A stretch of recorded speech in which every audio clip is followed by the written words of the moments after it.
tous et bienvenue pour cette nouvelle vidéo. J'espère que vous allez bien, que vous avez passé une bonne semaine et que vous avez eu d'excellentes lectures. Pour ma part, j'ai eu plein de bonnes lectures. Là, je vais enfin pouvoir vous parler du livre que j'ai lu la semaine dernière, mais que je ne pouvais pas vous en parler trop tôt. Donc, je vais pouvoir vous parler de ce roman-là, d'autres bonnes lectures et un énorme coup de cœur. Donc, restez bien en fin de vidéo. Je vous parlerai donc de ce coup de cœur à la fin. Voilà, histoire de vous faire rester un petit peu sur la vidéo. Voilà, c'est de bonne guerre. Hein, voilà. De toute façon, hein, si vous voulez pas, vous pourrez avancer la vidéo. Donc, je vais donc vous parler de Memoria Aquae de Stéphanie Jousse, publié aux éditions Plume de Marmotte. Alors, c'est le premier service presse que je reçois de cette maison d'édition, étant donné que cette année, j'ai été sélectionnée pour être partenaire 2025-2026 des éditions Plume de Marmotte. Et donc, du coup, le premier SP que j'ai sélectionné dans leur programmation, il s'agissait donc de Memoria Aquae. Pourquoi j'ai choisi ce roman, me direz-vous? Parce que c'est un thriller. Enfin, c'est un roman, non, c'est un policier. Et deuxièmement, parce que ça se passe au Havre. Toi-même, tu sais. Voilà, j'aime beaucoup les romans qui se passent dans ma ville. Ça apporte un petit cachet supplémentaire.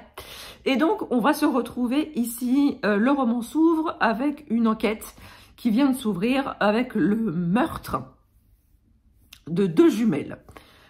Ces deux jumelles, elles sont de très brillantes scientifiques. Il y en a une qui a été retrouvée noyée dans sa baignoire à Paris, et l'autre est retrouvée sur les bords de Seine, dans une petite bourgade non loin du Havre. Et donc, on confie l'enquête à Madeleine. Comment s'appelle-t-elle déjà? Voilà, au capitaine Madeleine Farah, qui est capitaine de police à Paris. Et voilà, elle va donc du coup scinder son enquête en deux parties, s'intéresser à la victime parisienne et s'intéresser donc à la victime qui a vraisemblablement été tuée au Havre. Et donc, elle va elle-même partir au Havre avec un de ses adjoints pour enquêter sur la mort de la deuxième jumelle. Sauf que, on apprend quand même assez rapidement que Madeleine est originaire du Havre. Elle est née au Havre, elle a grandi là-bas, et elle a quitté la ville suite à, apparemment, quelque chose de dramatique qui s'est passé. On n'en sait pas beaucoup plus au début du roman, mais voilà, au fur et à mesure des chapitres, on a alors, pas des chapitres dédiés, mais des parties qui sont rédigées en italique et qui nous racontent un petit peu le passé de Madeleine. Et au fur et à mesure du récit, on comprend peu ou prou ce qui s'est passé et quel a été le drame qui l'a marqué dans sa jeunesse. Concernant l'enquête, Madeleine et son équipe se concentrent d'abord sur la personnalité des deux victimes. On se rend très vite compte que ces personnalités sont, pour l'une, extrêmement fantasques, extrêmement borderline, on va dire, et pour l'autre, très discrète, très rangée, très polissée. Elle voue une grande passion, si j'ose dire, pour la religion. Et on se rend très vite compte qu'elle est de caractère diamétralement opposé à sa sœur. Et puis, au fur et à mesure du récit, vu que ce sont de très brillantes scientifiques également, Madeleine va décider de creuser un petit peu du côté des recherches scientifiques des deux filles. Alors, je dois vous dire quand même que j'ai eu beaucoup de mal avec le personnage de Madeleine au début. Elle est pas d'un abord facile quand même, la dame. Elle n'est pas d'un abord facile, mais c'est quand même une excellente policière.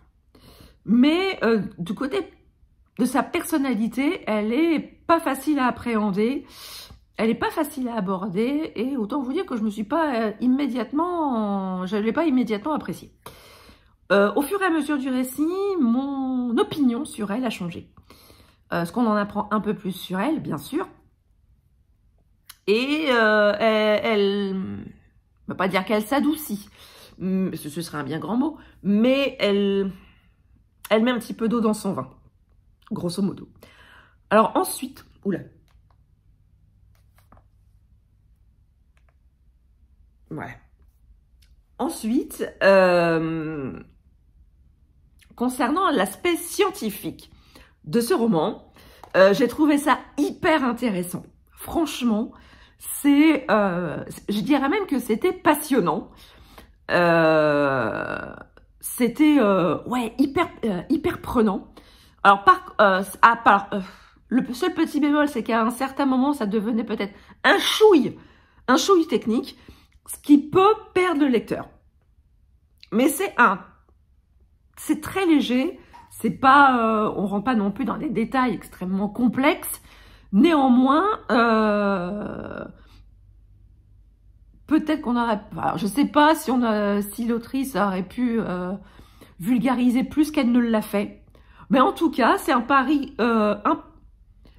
réussi d'avoir allié une recherche scientifique sur quelque chose où il y a peut-être très peu de recherche. Alors, je dis ça, j'en sais rien, mais c'est vrai que ce type de recherche, on n'en a jamais entendu parler. Il y a quand même des choses... Enfin, l'autrice s'est quand même basée sur des faits qui sont avérés, donc des choses qui ont déjà été faites, déjà été prouvées scientifiquement. Et bon, elle a peut-être un petit peu extrapolé la chose pour pouvoir tisser son intrigue policière. En tout cas, je trouve que c'était vachement intéressant. La plume est très fluide. Et bah oui, bah tous ces passages sur Le Havre, cette ville ouvrière, cette ville avec son passé assez peu pas glorieux, hein. La ville a très longtemps souffert de son passé, de sa vision ouvrière, de son côté gris, de son côté bétonné. Bon, elle a énormément changé ces quelques 30 dernières années. Et c'est une ville où il fait vraiment bon vivre. Moi, j'adore vivre ici. Bref, mais voilà, tous ces passages sur Le Havre, sur Le Havre et ses alentours, parce qu'il n'y a pas que Le Havre. Voilà, c'était vraiment hyper immersif et ça j'ai adoré. Alors ça n'a pas été un coup de cœur, mais j'ai beaucoup apprécié ma lecture pour ce premier service presse avec cette maison d'édition. Donc j'espère vous avoir donné envie de découvrir La Plume de Stéphanie Jousse. Elle vaut vraiment le détour et j'espère que vous aimerez autant que moi ce roman qui sent bon l'iode et les embruns. Ensuite, j'ai lu Les âmes fracassées d'Alfred Langlais, publié aux éditions Tornada. Donc, c'est la parution du mois de septembre. Dans ce roman, on commence tout de suite sur des chapeaux de roue avec un meurtre. Un homme qui faisait son jogging dans le parc de la Tête d'Or à Lyon a été assassiné et d'une manière pour le moins spectaculaire, étant donné qu'il a été assassiné par un drone. Voilà, ça ne s'invente pas. Il s'agit voilà, du chef d'orchestre de l'orchestre philharmonique de Lyon. Et bon, c'est quand même une personnalité un petit peu connue dans le monde, dans la ville. Et l'équipe de policiers qui vont se charger de l'enquête vont avoir fort à faire. Ils vont commencer bien évidemment par connaître un petit peu la personnalité de la victime, savoir aussi s'il n'y avait pas eu d'erreur sur la personne, sur la technologie employée, parce que utiliser un drone pour assassiner quelqu'un, c'est quand même pas donné à tout le monde, c'est pas donné au premier Pékin du coin. Donc ils creusent un petit peu ces pistes-là. Et voilà, ils s'aperçoivent aussi que la personnalité de la victime n'était pas aussi innocente qu'il ne pouvait bien y paraître. Et ils vont continuer du coup leur enquête comme ça. Et alors, j'ai bien aimé cette histoire. J'ai bien aimé comment l'intrigue a été construite. J'ai beaucoup aimé l'équipe d'enquêteurs.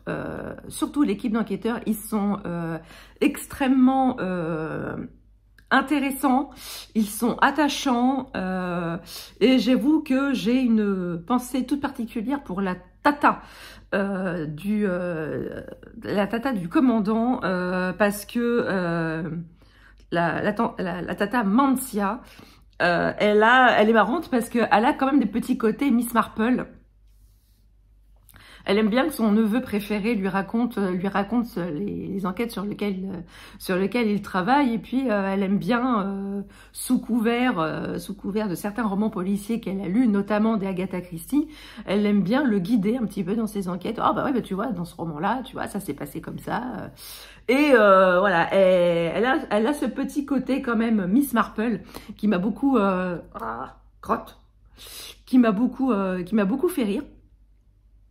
Alors, peut-être le seul petit bémol que j'aurais à dire quand même sur ce roman, c'est la fin que j'ai trouvée un peu précipitée. J'aurais aimé qu'on développe un peu plus. Donc, ok, on a la révélation de qui a fait quoi, de qui a fait quoi.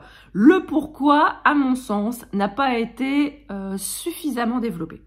On aurait peut-être pu creuser un peu plus. Parce qu'il y a des choses qui ont été dites sur le mobile présumé pendant l'enquête. Mais une fois qu'on a la résolution, la révélation finale de qui a fait quoi, je trouve que ces pistes, enfin ces éléments qui nous ont été amenés pendant le récit n'ont pas été approfondis. Et je trouve ça dommage, je trouve que ça aurait mérité quand même qu'on s'y attarde un peu plus. Néanmoins, j'ai beaucoup aimé. La plume d'Alfred Langlais, elle est très fluide. Les chapitres sont courts et les rebondissements sont bien dosés. Ils arrivent au bon moment, c'est pas une avalanche de rebondissements comme on peut voir de temps en temps sur certains romans policiers. Et là, on est vraiment attaché à l'enquête pure, avec les enquêteurs, sur un certain temps. Et franchement, j'ai beaucoup aimé. Alors c'est pareil, c'est pas un coup de cœur non plus, mais si vous aimez les bons romans policiers avec une bonne équipe d'enquêteurs, franchement, Les Âmes fracassées sont faits pour vous. Ensuite, j'ai fini un livre audio que j'avais commencé il y a un petit moment de ça. Il s'agit de Un cœur son de R.J. Ellory, publié aux éditions Sonatine. Je vous mettrai la petite vignette ici. Alors, dans ce roman, il n'y a pas que le cœur qui est sombre. On va faire la connaissance de Vincent Madigan. Vincent Madigan, il est flic. Et comme tout bon flic qui se respecte, il a une vie privée, calamiteuse. Il a 2 ex-femmes, je crois. Il a plusieurs enfants qu'il ne revoit quasiment jamais. Et il a quand même pas mal de dettes de jeu. Il a pas mal de dettes, on va dire, sans compter toutes les pensions alimentaires qu'il doit verser. Enfin bref, il s'en sort pas.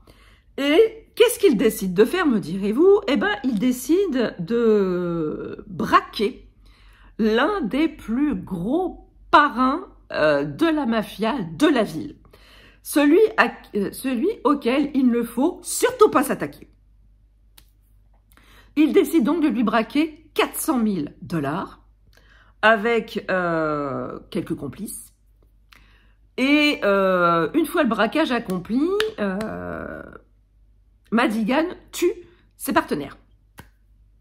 Alors c'est pas un spoil, hein, on l'a tout de suite on le sait tout de suite dès le premier chapitre.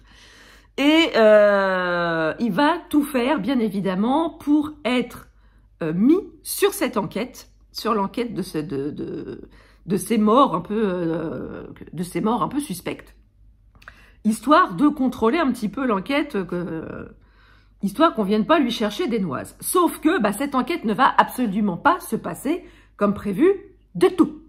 il y a eu, comme qui dirait, un dommage collatéral en la personne d'une petite fille qui était cachée sur les lieux du braquage et qui a été blessée pendant le dit braquage. Et donc, Vincent Madigan, il va tout faire, ne serait-ce que déjà que pour garder un œil sur cette petite fille, savoir qui est cette petite fille et qu'est-ce qu'elle faisait là. Donc, il va commencer à enquêter, il va commencer à poser des questions. Et l'histoire qui se cache derrière tout ça va émouvoir son cœur sombre. Alors, j'avoue, c'est pas mon préféré de l'auteur, c'est vrai. Mais j'avoue qu'il a su construire une ambiance pesante. Alors là, pour être pesant, c'est pesant, les gars. Hein, la chape de plomb qui pèse sur ce roman, j'avoue que j'en ai rarement vu. Hein, j'en ai rarement vu des chapes de plomb comme ça. Mais là, elle existe. Hein, elle est bien, elle est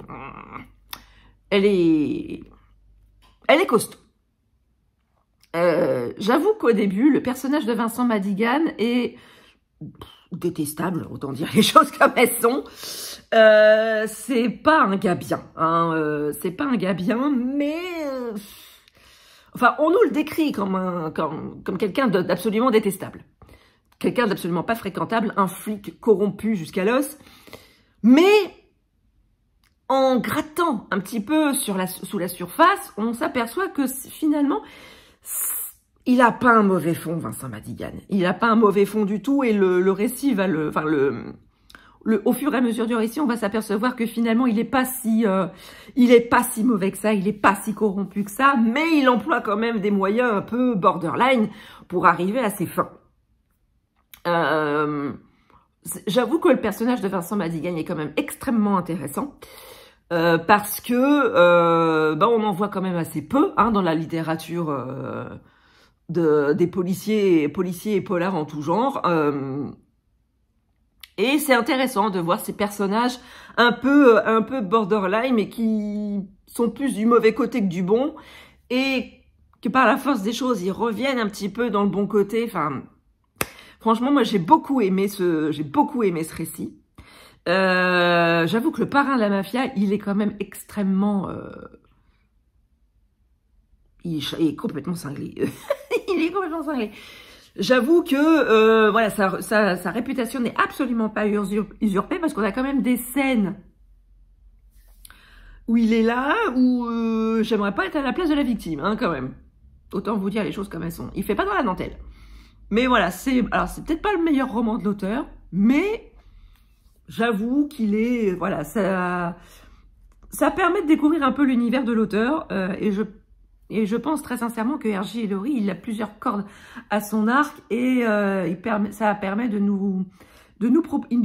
lui proposer des histoires différentes à chaque fois, mais avec des personnages qui se renouvellent et qu'on rencontre assez peu finalement dans la littérature noire. Donc j'espère vous avoir convaincu de découvrir Un cœur sombre, qui n'est peut-être pas le plus connu de l'auteur, mais qui gagne quand même à être connu, à mon sens. Enfin, j'ai lu le dernier roman de Michel Bussy, Les Ombres du Monde, publié aux éditions Presse de la Cité. Moi, je l'ai écouté en version audio grâce à Ned Gallet. Je vous mets la petite vignette ici. Quand je l'ai sollicité, j'ai rien regardé, hein. J'ai pas regardé le résumé. Je me suis dit, c'est Michel Bussy, j'y vais les yeux fermés. Et qu'est-ce qu'il nous a fait là, Michel Bussy? Oh, mon Dieu. Alors, des fois, je vous dis, il y a des auteurs qui prennent le pari de sortir de leur zone de confort, de leur genre de prédilection, pour partir sur autre chose.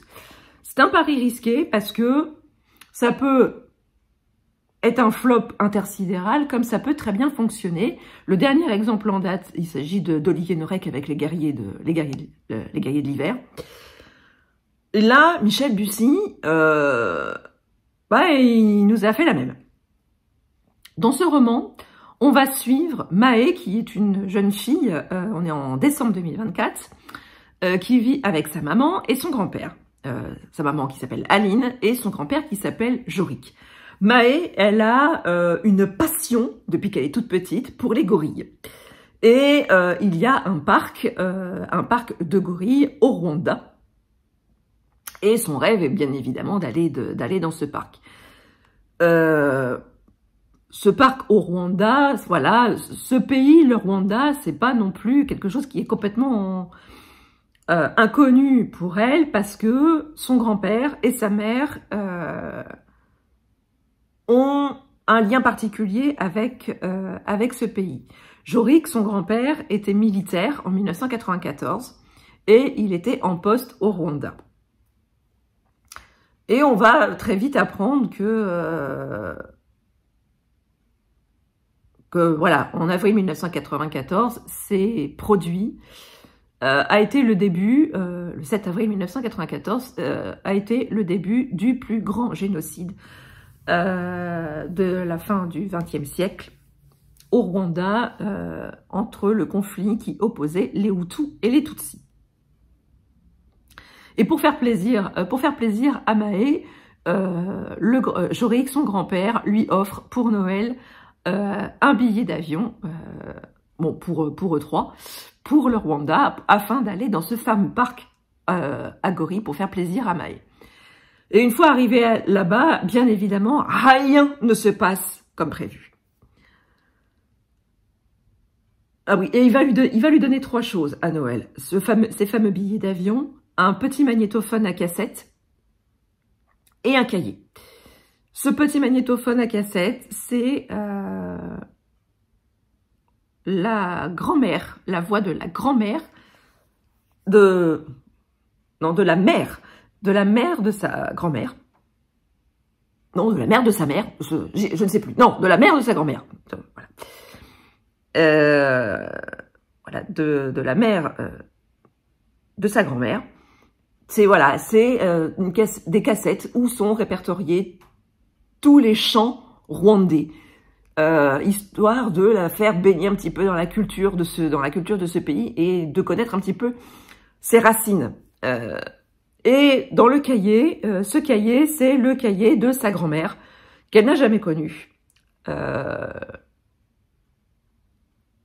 Et voilà, on ne sait pas pourquoi dès le départ, mais au fur et à mesure de la lecture de ce carnet, on y découvre la vie d'Espérance, cette jeune institutrice qui officiait, voilà, qui travaillait au Rwanda, cette jeune femme qui fait la connaissance de 2 militaires français, Jorik et Jean-Charles, qui vont devenir, pour l'un, son meilleur ami, pour l'autre, son mari. On assiste à la rencontre entre ces 2 personnages, entre très vite l'amour qui unit ces 2 personnes, ce Français et cette Rwandaise, leur mariage et tout le contexte qui se déroule autour. On est quelques semaines avant ce fameux 7 avril 1994, où tout va basculer. Michel Bussy s'est énormément documenté sur ce roman. On est plongé dans le Rwanda de l'époque, avec le gouvernement français de l'époque. Et voilà, on est vraiment plongé dans cette période de notre histoire contemporaine. Moi, j'ai suivi l'affaire aux infos et j'ai été horrifiée de savoir que dans un coin de la planète, des humains ont tué d'autres pour un prétexte, pour des conneries de race. On en est là, hein. On en est, enfin là, tous les plus grands massacres de la planète ont vraiment commencé par ça. Et on nous apprend aussi le rôle obscur qu'a eu la France à ce moment-là. Le gouvernement français n'a franchement pas été complètement innocent dans l'affaire. Et surtout, on assiste à des scènes d'une cruauté sans nom. La façon dont Michel Bussy les a écrits, on a vraiment l'impression d'être aux premières loges de ce massacre d'hommes, de femmes, d'enfants. Parce qu'il faut bien comprendre que personne n'a été épargné lors de ce génocide. Des enfants jeunes, extrêmement jeunes, ont été massacrés avec une cruauté sans nom. Des animaux ont été massacrés également. Le récit est, voilà, on est plongé dans l'horreur absolue dans ce roman. J'ai été écœurée, j'ai été bouleversée, j'ai eu envie de vomir en écoutant certains passages. C'est horrible, c'est odieux, il n'y a pas de mots, c'est indescriptible. Les émotions que j'ai eues en écoutant ce roman. Et aussi et surtout, je me suis énormément attachée aux personnages. À Mahé, à Aline, à Jorik, mais surtout à Espérance. Espérance, c'est une voix qui plane tout au long du récit. Voilà, elle n'est pas là physiquement, mais son esprit, son esprit demeure grâce à son cahier. Son esprit demeure tout au long du roman. Et bon, Michel Bussy, il sort pas complètement de sa zone de confort quand même, parce qu'il a quand même réussi à mêler une intrigue, une intrigue dans cette sous tension, dans ce Rwanda apocalyptique. À un moment du récit, j'ai deviné la véritable identité d'un des personnages. Je me disais, ça peut pas être autrement. Ça ne peut pas être autrement que ça. Et quand j'ai entendu la révélation, je me rappelle, j'étais à la salle de sport, j'étais en train de faire ma séance. Il y avait Chérie qui était pas loin, et j'ai dit tout haut, j'ai fait ah, mais j'en étais sûre. C'était évident. Franchement, c'est difficile de parler d'un coup de cœur pour un roman où on nous raconte quand même le massacre de tout un peuple, de millions de Rwandais qui ont été massacrés sur l'autel de la folie, sur l'autel de conneries de race. Alors, on nous raconte aussi les manières dont ils ont été assassinés, des manières barbares, des manières cruelles, des manières fourbes, parce que pour certains c'était quand même assez fourbasse. Non, le coup de cœur va réellement au personnage de ce roman. On ne peut pas sortir de ce roman sans être bouleversé. J'avoue avoir versé ma petite larmounette à la fin. C'est du très très très très bon Michel Bussy. Voilà, le récit est riche, et il est documenté. Il faut lire ce livre, ne serait-ce que pour ce devoir de mémoire envers toutes les victimes de ce conflit. C'est extrêmement important de ne pas oublier ces gens. Et malheureusement, je crains que encore à l'heure actuelle dans le monde, on n'est pas à l'abri de découvrir encore ce genre de massacre de masse. Hélas, parce que l'homme n'apprend jamais de ses erreurs, n'apprend jamais du passé, et il perpétue toujours les erreurs qu'il a commises dans le passé. En tout cas, c'est un énorme coup de cœur. C'est l'un des plus beaux coups de cœur de l'année, même si le sujet est éminemment difficile. Je vous conseille vraiment la lecture de ce roman. Si vous avez l'occasion de l'écouter en audio, il y a 3 voix qui racontent cette histoire, et j'ai vraiment beaucoup aimé. C'est extrêmement immersif.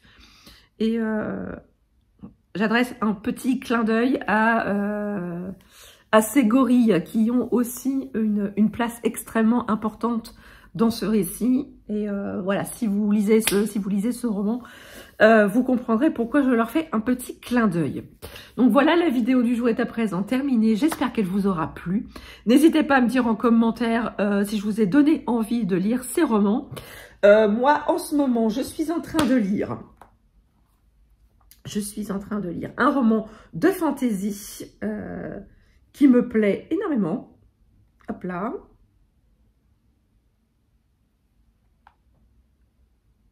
Alors, je vous montre.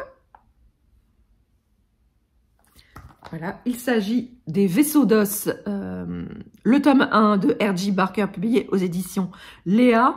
Je me régale. Je me régale, mais je vous en parlerai la semaine prochaine, donc soyez au rendez-vous. Je pense que je vais avoir une très très bonne semaine de lecture, parce que je pars en déplacement cette semaine. Donc je pense que je vais avoir du temps pour lire. Donc je vous parlerai de tout ça donc la semaine prochaine. Donc soyez bien au rendez-vous. N'hésitez pas à partager votre instant de visionnage, à mettre un petit pouce en l'air et plein de commentaires. Et à vous abonner si ce n'est pas encore fait. C'est gratuit, ça fait plaisir et ça ne fait de mal à personne. Sur ce, je vous laisse. Je vous souhaite une très très belle semaine, de très très belles lectures. Et je vous dis à très bientôt pour une prochaine vidéo. Ciao!